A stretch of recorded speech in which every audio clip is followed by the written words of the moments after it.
¿Qué onda, profe? Bienvenido a nuestro podcast de historia de nuestro proyecto. Hoy vamos a hablar sobre la reforma del porfiriato y qué sucedía en México antes de la revolución, de cuando querían modernizar el país. Empezó por el punto 1, que es leyes de reforma y constitución de 1857. Imagínense un país donde la iglesia y el ejército tenían muchísimo poder, pero no solo la iglesia o el ejército, sino igual tenían poder político y económico. Estaban en casi todos. Sí, ahí es donde entra Juan Álvarez, que él inicia el movimiento liberal. Él buscaba quitar esos privilegios para hacer un país más igual.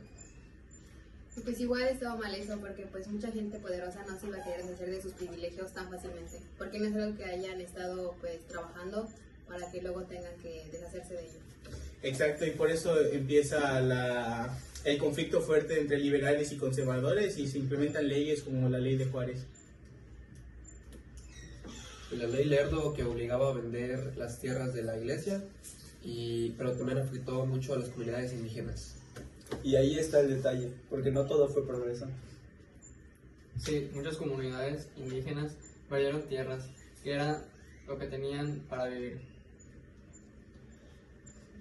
Entonces el país, al modernizarse, dejó mucho atrás. Y ahí fue donde llegó la Constitución de 1857, que trajo con ella muchas leyes como la libertad de expresión y la igualdad ante la ley. Pero en la práctica no todos podían ejercer esos derechos. No era tan accesible para todos. Y mientras todo eso pasaba, México estaba quebrado. Literal no tenía dinero y le debía a España, Francia y Reino Unido. Y eso fue el pretexto perfecto para que países europeos se metieran. De ahí es donde empieza el imperio de Maximiliano el Porfiriato. Y aquí es donde se pone más interesante porque Francia solamente no quería cobrar. Sí, y Napoleón III quería expandir su influencia en México, haciendo una monarquía, y trajo a Maximiliano, un europeo que no lo conocían bien en el país. Y Maximiliano no era tan conservador porque tenía hasta algunas ideas liberales. Pero dependía totalmente del ejército francés, y sin eso, pues, no tiene apoyo real, y cuando Francia se retira, Se le cae todo. Lo capturan y lo fusilan en 1867. Regresando la República de Benito Juárez y después Sebastián Lerdo de Tejada. Se intenta establecer el país, pero seguían los problemas económicos y sociales.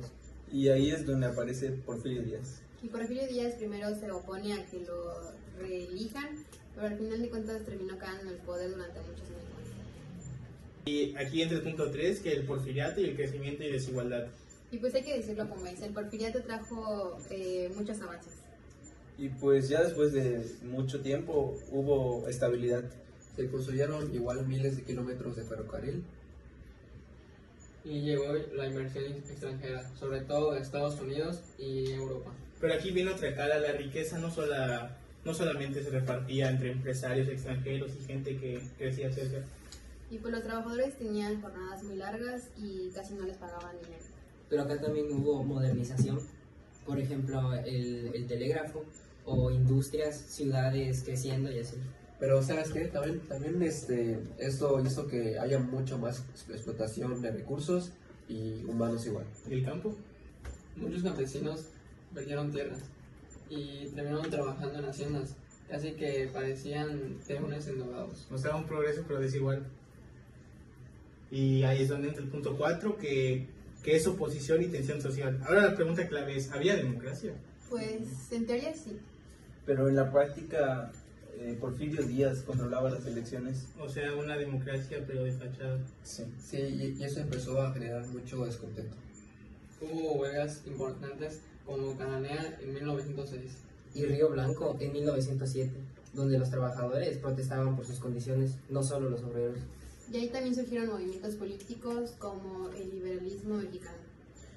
Y es justo ahí cuando personajes como Francisco y Madero empezaron a cuestionar de cierta forma la reelección. Y aquí ya se siente algo que se va a romper. Sí. Que nos da un cierre o una reflexión que, Viéndolo bien, viendo todo esto, pues hay un patrón de cierta forma, ¿no? Como quieras verlo, el país avanzó, pero no de una manera justa, porque la élite ganaba más, sí, y la mayoría pues ganaba más que las personas sí, comunes. igual o peor, sí. Sí, sí, en efecto. Y cuando juntas desigualdad y falta de democracia y mucho abuso, también puede pasar que eventualmente explota. Sí. Y entonces eso nos lleva directo a... La Revolución Mexicana. Como conclusión queremos dejarles Que más que aprender solo unas fechas específicas, pues hay que quedarse con la idea de que el progreso no es progreso si solo unos cuantos avanzan. Y pues... El progreso sin justicia no es justicia completa. Ajá, porque si solo unos cuantos avanzan, pues ¿qué sentido tendría? Sí, te amo.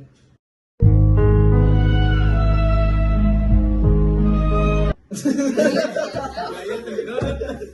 Y ya eso sería la conclusión y para despedir el podcast y esperamos que sea un proyecto de 50 puntos porque ya yo el jueves regreso a la escuela y Monsiváis se va a Veracruz. Yo presento mi extraordinario. A nadie le importa. Bueno, pues esto fue todo por hoy. Todo maestro, gracias, esperemos Gracias por escucharnos. Nos vemos.